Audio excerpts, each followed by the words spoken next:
வணக்கம். செய்திச் சுருக்கம். பாகிஸ்தான் ராணுவ அமைச்சர் காங்கிரஸ் கூட்டணிக்கு ஆதரவு. ஒற்றை பேட்டியால் வெடித்தது சர்ச்சை. பாகிஸ்தான் ராணுவ அமைச்சர் கவாஜா ஆசிப் இவர் பாகிஸ்தான் செய்தி சேனலுக்கு அளித்த பேட்டியில் காஷ்மீர் தேர்தல் மற்றும் சிறப்பு அந்தஸ்து குறித்து பேசினார். காஷ்மீரில் காங்கிரஸ் மற்றும் தேசிய மாநாட்டு கட்சி ஆட்சிக்கு வருவதற்கு அதிக வாய்ப்பு உள்ளது. காஷ்மீருக்கான சிறப்பு அந்தஸ்தை திரும்பப் பெறுவது அந்த கூட்டணியின் தேர்தல் வாக்குறுதிகளில் ஒன்று. இந்த விஷயத்தில் பாகிஸ்தான் அரசும் காங்கிரஸ் கூட்டணியும் ஒரே பக்கத்தில் நிற்கின்றன என்றார். உள்நாட்டு விவகாரத்தில் காங்கிரஸ் கூட்டணிக்கு பாகிஸ்தானின் ராணுவ அமைச்சர் ஆதரவு தெரிவிப்பதை பாஜகவினர் கடுமையாக விமர்சித்து வருகின்றனர். காங்கிரசுக்கும் பாகிஸ்தானுக்கும் ஒரே நோக்கம், ஒரே திட்டம் இருப்பதை அந்நாட்டு ராணுவ அமைச்சரின் கருத்து மீண்டும் ஒருமுறை தெளிவுபடுத்தியுள்ளது. ராகுல் சில ஆண்டுகளாக தேசவிரோத சக்திகளுடன் கைகோர்த்து நாட்டு மக்களின் உணர்வுகளை புண்படுத்தி வருகிறார். சர்ஜிக்கல் ஸ்ட்ரைக் குறித்து ஆதாரம் கேட்டார். இந்திய ராணுவத்துக்கு எதிரான விஷயங்களை பேசினார். இப்படி ராகுலின் காங்கிரசும் பாகிஸ்தானும் எப்போதும் ஒரே மாதிரி செயல்படுகின்றன. ஆனால் மத்தியில் மோடி அரசு இருப்பதை காங்கிரசும் பாகிஸ்தானும் மறந்துவிட்டன. எங்கள் ஆட்சியில் காஷ்மீரில் சிறப்பு அந்தஸ்தோ அல்லது பயங்கரவாதமோ மீண்டும் வரவே வராது என மத்திய உள்துறை அமைச்சர் அமித் ஷா அறிக்கை வெளியிட்டுள்ளார். ஆட்சியில் பங்கு வேண்டும். விசிக வரிசையில் காங்கிரஸ் தனித்து போட்டியிட திட்டம். தமிழக காங்கிரஸ் செயற்குழு கூட்டம் செல்வ பெருந்தகை தலைமையில் சென்னையில் நேற்று நடைபெற்றது. ராஜீவ் கனவுப்படி தமிழகத்தில் காமராஜர் ஆட்சி அமைப்பதே நம் நோக்கம். அதற்கான வாய்ப்பு எப்போது கிடைக்கிறதோ அப்போது அந்த முயற்சியில் இறங்க வேண்டும். இதற்கான செயல் திட்டத்தை வகுக்க வேண்டும் என்ற தீர்மானம் நிறைவேற்றப்பட்டது. தொடர்ந்து கூட்டணி ஆட்சி பற்றியும் உள்ளாட்சி தேர்தலில் தனித்து போட்டியிடுவது குறித்தும் விவாதித்தனர். திமுக தலைமையிடம் 20% இடங்களை கேட்க வேண்டும். காங்கிரஸ் போட்டியிடும் பதவிகள் குறித்து குழு அமைத்து திமுகவுடன் கராராக பேரம் பேச வேண்டும். அதில் உடன்பாடு எட்டாவிட்டால் தனித்து போட்டியிடும் முடிவை தைரியமாக எடுக்க வேண்டும் என பேசினர். மாநில கட்சியான விசிக வெறும் 4 எம்எல்ஏக்களை வைத்துக் கொண்டு தைரியமாக கூட்டணி ஆட்சி கோரிக்கையை எழுப்புகிறது. நம்மிடம் 9 எம்பிக்களும் 18 எம்எல்ஏக்களும் உள்ளனர். ஆட்சியில் பங்கு வேண்டும் என்ற கோரிக்கையை திருமாவளவனை விட நாம் உரத்த குரலில் கேட்க வேண்டும் என்ற பேச்சும் எழுந்தது. தங்கபாலு பேசுகையில், ஆட்சியில் பங்கு என்பது நியாயமான கோரிக்கை. நான் தலைவராக இருந்தபோது கருணாநிதியிடம் இந்த கோரிக்கையை ஓப்பனாக கேட்டேன். அவரும் எனக்கு ஆட்சேபனை இல்லை, சோனியா இந்த கோரிக்கையை முன்வைக்க வேண்டும், அப்படி நடந்தால் இதுகுறித்து பேசலாம் என்றார். ஆனால் ஸ்டாலின் மனநிலை எப்படி இருக்கிறது என்பது நமக்கு தெரியாது. அவசரப்பட்டு பொது இடங்களில் இதை பேசி திமுகவுக்கு நெருக்கடி கொடுக்க வேண்டாம் என்றார். மற்றொரு முன்னாள் தலைவர் இளங்கோவனும் அதே பாணியில் கூட்டணி ஆட்சி வேண்டாம் என்று சொல்ல மாட்டேன், நேரம் வரும் வரை பொறுமையாக காத்திருக்க வேண்டும் என்றார். ஏற்கனவே மது ஒழிப்பு மாநாடு, ஆட்சியிலும் அதிகாரத்திலும் பங்கு என விசிகாவால் ஏற்பட்ட நெருக்கடியை திருமாவளவனை அழைத்து பேசி ஸ்டாலின் தற்காலிகமாக தீர்த்தார். அடுத்தபடியாக மார்க்சிஸ்ட் கம்யூனிஸ்ட் கட்சியும் ஒரு அறிவிப்பை வெளியிட்டுள்ளது. பாலியல் கொடுமைகளை எதிர்த்து மாநிலத்தில் ஒரு இயக்கத்தை நடத்த யோசித்துள்ளோம். விரைவில் தேதியை தீர்மானிக்க உள்ளோம் என அக்கட்சி மாநில செயலர் பாலகிருஷ்ணன் கூறியுள்ளார். தமிழகத்தில் பெண்கள், குழந்தைகள் மீதான பாலியல் வன்முறைகள் நடக்காத நாளே இல்லை என அவர் கூறியிருப்பது அரசு மீதான கடுமையான குற்றச்சாட்டு. மது ஒழிப்பு மாநாடு, பெண்களுக்கு பாதுகாப்பான சூழலை உருவாக்க இயக்கம், ஆட்சியில் பங்கு என கூட்டணி கட்சிகள் வரிசை கட்டுவதால் திமுகவுக்கு தலைவலி அதிகரித்திருக்கிறது. இதுகுறித்து திமுக மூத்த நிர்வாகி ஒருவர் கூறியதாவது: கட்சி நடத்துவது எளிது, ஆனால் ஆட்சி நடத்துவது கஷ்டம். இதை திமுக நன்கு புரிந்து வைத்திருக்கிறது. திமுக கூட்டணியில் பிளவு ஏற்படுத்தினால்தான் தங்களுக்கு வாய்ப்பு கிடைக்கும் என இயங்கும் தமிழகத்தின் பிரதான கட்சிகள் சில இந்த மாதிரியான பிரச்சினைகளுக்கு பின்னணியில் இருப்பதாக எங்களுக்கு தகவல் வந்திருக்கிறது. அதை கட்சி தலைமையும் உணர்ந்திருக்கிறது. நியாயமான கோரிக்கைகள் யாரிடமிருந்து வந்தாலும் அதை பரிசீலித்து நடவடிக்கை எடுக்க திமுக தயாராகவே இருக்கிறது. அந்த வகையில்தான் மது ஒழிப்பு மாநாட்டுக்கு திமுக சார்பில் மூத்த தலைவர்கள் அனுப்பி வைக்கப்படுவர் என ஸ்டாலின் அறிவித்தார். கூட்டணியை அரவணைத்துச் செல்வதில் திமுக தலைவருக்கு இணையாக வேறு ஒருவரை பார்க்க முடியாது. இது கூட்டணி தலைவர்கள் அனைவருக்கும் தெரியும். திமுக கூட்டணியை விட்டு கூட்டணி கட்சியினர் எங்கும் போக மாட்டார்கள். கூட்டணி வலுவாக உள்ளது என்றார். ஆம்ஸ்ட்ராங் கொலையில் அதிர்ச்சி. செல்வ பெருந்தகைக்கு தொடர்பா கடிதத்தில் என்ன இருந்தது? பகுஜன் சமாஜ் கட்சி மாநில தலைவராக இருந்த ஆம்ஸ்ட்ராங் கடந்த ஜூலை மாதம் சென்னை பெரம்பூரில் வெட்டி கொல்லப்பட்டார். ஆம்ஸ்ட்ராங் கொலை தொடர்பாக பிரபல ரவுடிகள், வக்கீல்கள் என 30 பேர் கைது செய்யப்பட்டுள்ளனர். திமுக, அதிமுக, பாஜக, தமாக உள்பட பல்வேறு கட்சிகளை சேர்ந்த நிர்வாகிகளுக்கு கொலையில் தொடர்பிருப்பது தெரிந்தது. பிரபல ரவுடி நாகேந்திரன், அவரது மகன் அஸ்வத்தாமன் மூளையாக செயல்பட்டதும் தெரிய வந்தது. இந்த நிலையில் தமிழக காங்கிரஸ் தலைவர் செல்வ பெருந்தகைக்கு ஆம்ஸ்ட்ராங் கொலையில் தொடர்பு இருக்கிறது என குற்றம் சாட்டியுள்ளது பகுஜன் சமாஜ் கட்சி. இது தொடர்பாக பகுஜன் சமாஜ் கட்சியின் தமிழக பொதுச் செயலாளர் ஜெய்சங்கர் காங்கிரஸ் எம்பி ராகுலுக்கு கடிதம் எழுதியுள்ளார். ஆம்ஸ்ட்ராங் கொலையில் தொடர்புள்ளதால் செல்வ பெருந்தகையை தமிழக காங்கிரஸ் தலைவர் பதவியில் இருந்து நீக்க வேண்டும்.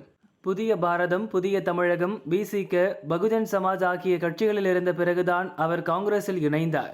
அவரை இந்த கொலை வழக்கில் ஏன் கைது செய்யவில்லை என பலரும் கேள்வி எழுப்புகின்றனர்.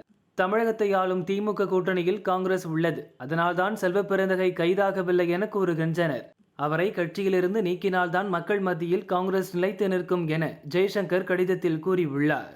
ஆம்ஸ்ட்ராங் கொலைக்கு மூளையாக செயல்பட்ட ரவுடி நாகேந்திரன் மகன் அஸ்வத்தாமனை செல்வ பெருந்தகைதான் இளைஞர் காங்கிரஸ் பொறுப்பில் நியமித்தார்.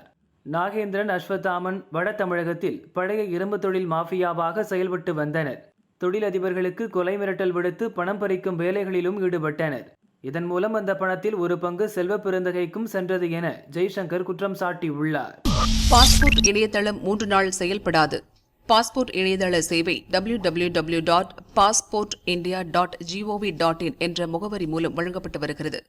பராமரிப்பு பணி காரணமாக 3 நாட்கள் இந்த இணையதளம் செயல்படாது என மதுரை மண்டல பாஸ்போர்ட் அலுவலர் வசந்தன் தெரிவித்துள்ளார். இது தொடர்பாக அவர் வெளியிட்ட அறிக்கையில், இந்தியா முழுவதும் தொழில்நுட்ப பராமரிப்பு பணி காரணமாக இன்று இரவு 8 மணி முதல் 23ஆம் தேதி காலை 6 மணி வரை பாஸ்போர்ட் சேவை இணையதளம் செயல்படாது. எனவே பாஸ்போர்ட் விண்ணப்பதாரர்கள் பாஸ்போர்ட் விண்ணப்பத்தை ஆன்லைனில் பதிவு செய்வதற்கும் மற்ற சேவைகளுக்கும் பராமரிப்பு பணி முடிந்த பிறகு இணையதளத்தை பயன்படுத்துங்கள். மேலும் விவரங்களுக்கு மண்டல பாஸ்போர்ட் அலுவலக தொலைபேசி எண்களை தொடர்பு கொள்ளலாம் என கூறியுள்ளார். பெண் டாக்டர் சம்பவம், கோஷ் மருத்துவ பதிவு பறிப்பு. கொல்கத்தா ஆர்ஜிகர் அரசு மருத்துவக் கல்லூரி மருத்துவமனையில் பயிற்சி பெண் டாக்டர் பாலியல் வன்கொடுமை செய்யப்பட்டு கொல்லப்பட்ட சம்பவம் நாடு முழுவதும் அதிர்ச்சியை ஏற்படுத்தியது. இந்த வழக்கில் மருத்துவமனையில் காவல் பணியில் ஈடுபட்ட போலீஸ் தன்னார்வலர் சஞ்சய் ராய் மட்டும் கைது செய்யப்பட்டுள்ளார். கொலை விவகாரத்தில் பல்வேறு குளறுபடிகளை செய்ததாக ஆர்ஜிகர் மருத்துவக் கல்லூரி டீன் டாக்டர் சந்தீப் கோஷ் மீது குற்றச்சாட்டுகள் எழுந்தன. சிபிஐ அதிகாரிகள் அவரிடம் தீவிரமாக விசாரணை நடத்தினர். மருத்துவமனையில் நடந்த நிதி முறைகேடுகளுக்காகவும் கொலைக்கான ஆதாரங்களை அழிக்க முயன்ற குற்றச்சாட்டிலும் அவரை சிபிஐ கைது செய்தது. அதைத் தொடர்ந்து அவரது மருத்துவ உரிமத்தை மேற்குவங்க மருத்துவ கவுன்சில் ரத்து செய்துள்ளது. இதனால் டாக்டர் பணியை அவரால் இனி செய்ய முடியாது. சர்ச்சை பேச்சுக்கு மன்னிப்பு, பாதிரியாருக்கு முன்ஜாமீன். கோவை ரேஸ்கோர்ஸ் சிஎஸ்சி கிறிஸ்துவ சர்ச்சில் பாதிரியாராக பணியாற்றி வந்தவர் பிரின்ஸ் கால்வின் கடந்த ஜூன் 16 சர்ச்சில் நடந்த பிரார்த்தனையின் போது இந்து மதத்தையும் இந்து மக்களின் நம்பிக்கைகளையும் இழிவுபடுத்தி பேசியது பெரும் சர்ச்சையானது. அவர் மீது ரேஸ்கோர்ஸ் போலீசில் புகார் அளிக்கப்பட்டது. ஜூலை 16 அவர் மீது வழக்கு பதிவு செய்யப்பட்டது. முன்ஜாமீன் கேட்டு பிரின்ஸ் கால்வின் சென்னை ஹைகோர்ட்டில் மனு தாக்கல் செய்தார். அந்த மனு தள்ளுபடி செய்யப்பட்டது. இதனால் சுப்ரீம் கோர்ட்டில் முன்ஜாமீன் கேட்டு மனு தாக்கல் செய்தார். இந்த மனுவில் தன் பேச்சுக்கு நிபந்தனையற்ற மன்னிப்பு கேட்பதாக தெரிவித்திருந்தார். இதையடுத்து பிரின்ஸ் கால்வினுக்கு சுப்ரீம் கோர்ட் முன்ஜாமீன் வழங்கியது. குற்ற வழக்கு தொடர்பான விசாரணைக்கு முழு ஒத்துழைப்பு அளிக்க வேண்டும், ரேஸ்கோர்ஸ் போலீசார் விசாரணைக்கு அழைக்கும் போது தவறாமல் ஆஜராக வேண்டும் என நிபந்தனை விதித்துள்ளது. எஸ்பிஐ வங்கி பெயரில் 1000 போலீசாரிடம் மோசடி முயற்சி. தமிழக காவல்துறையில் பணிபுரியும் பெரும்பாலான போலீசார் எஸ்பிஐ வங்கியில் கணக்கு வைத்துள்ளனர். இவர்களை குறிவைத்து சைபர் குற்றவாளிகள் பண மோசடிக்கு முயற்சி செய்வது அதிகரித்து வருகிறது. உங்கள் வங்கிக் கணக்கிற்கு 5899 ரூபாய் ரிவார்டு பாயிண்ட் வழங்கப்பட்டுள்ளது. அதை இன்றே ஆக்டிவேட் செய்ய வேண்டும் என ஒரே நாளில் 1000க்கும் மேற்பட்ட போலீசாருக்கு எஸ்பிஐ வங்கியின் பெயரில் குறுஞ்செய்திகள் அனுப்பப்பட்டுள்ளன. இதுகுறித்து அந்த போலீசார் கூறுகையில், கமிஷனர் மற்றும் மாவட்ட எஸ்பி அலுவலகங்களில் எஸ்பிஐ வங்கி நடத்திய முகாம் வாயிலாக கணக்குகள் துவங்கினோம். அப்போது எங்கள் மொபைல் போன் எண்கள் உள்ளிட்ட விவரங்களையும் சமர்ப்பித்தோம். இந்த மொபைல் போன் எண்கள் சைபர் குற்றவாளிகளுக்கு எப்படி சென்றது என்று தெரியவில்லை. அவர்கள் எங்களின் வாட்ஸ்அப் குழுக்களை முடக்கி எங்களின் தனிப்பட்ட வாட்ஸ்அப் எண்ணுக்கு பண மோசடி செய்வதற்கான குறுஞ்செய்திகளை அனுப்பி வருகின்றனர். இதுபற்றி போலீசார் மற்றும் அதிகாரிகள் பயன்படுத்தி வரும் வாட்ஸ்அப் குழுக்கள் வாயிலாக எச்சரிக்கை செய்து வருகிறோம்.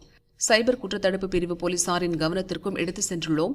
அவர்கள் ஸ்மார்ட் போன்கள் உள்ளிட்ட டிஜிட்டல் சாதனங்களில் உள்ள பாதுகாப்பு அம்சங்கள் குறித்து ஆலோசனை வழங்கியுள்ளனர். அதன்படி செயல்பட்டு வருகிறோம் என்றனர்.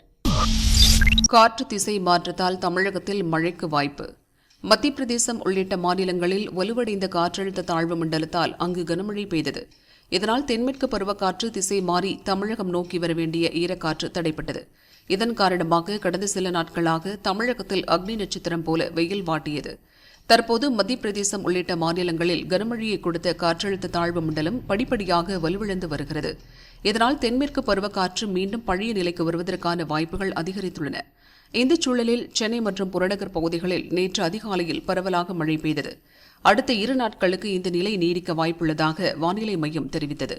இதுபற்றி தன்னார்வ வானிலை ஆர்வலரான தமிழக வெதர்மேன் கூறியுள்ளதாவது: வெயில் வாட்டி எடுப்பது குறைந்து வட மாவட்டங்களில் மழை துவங்கியுள்ளது.